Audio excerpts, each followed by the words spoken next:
It's vital to analyze consumer cultural information to determine how it can affect our business when operating in an international market, as well as the success of our products in the foreign market. To begin with, let's look at the attitudes of people in an overseas nation to our country and products. In this video, we will use Australia and Australian products as an example.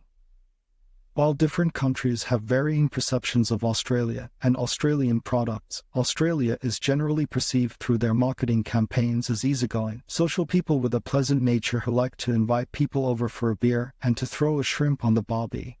Truth be told, Australians don't barbecue shrimp. Instead, Australians barbecue prawn. However, due to tourism campaigns from back in the day, the notion shrimps being barbecued has stuck. Sport is also often promoted as a key facet of Australian culture, though other tourism campaigns have created a misconception that kangaroos hop down Australian streets. Australia is also considered a lucky country, rich in resources such as mining iron ore and primary industries such as farming wheat.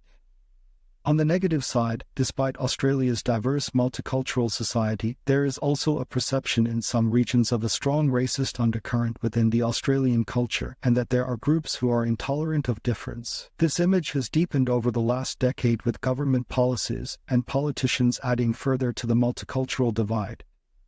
As all of these perceptions can affect the international marketing of goods and services, Australian business can either work towards shifting perception or playing to their strengths.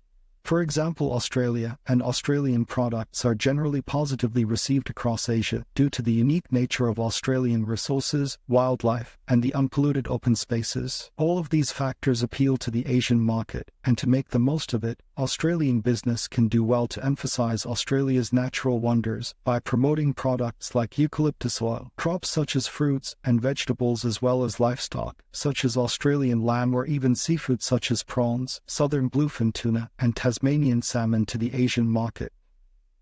Despite much data to the contrary, Australians are not considered or perceived as hard-working as some European and Asian peoples. Based on Hofstede's long-term orientation, Australia scores 21 out of 100 on this dimension, and therefore has a normative culture. People in such societies have a strong concern with establishing the absolute truth. Australians generally exhibit great respect for traditions, a relatively small propensity to save for the future, and a focus on achieving quick results.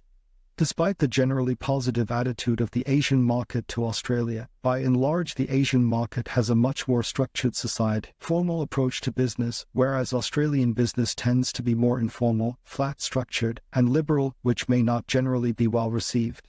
As such, it may not be suitable for Australian businesses to promote a business consultancy service to the Asian market without first shifting perceptions. This can be done by promoting the idea that Australian work culture is rather different to Australian culture in general, and emphasizing work-life balance is not contradictory to hard work.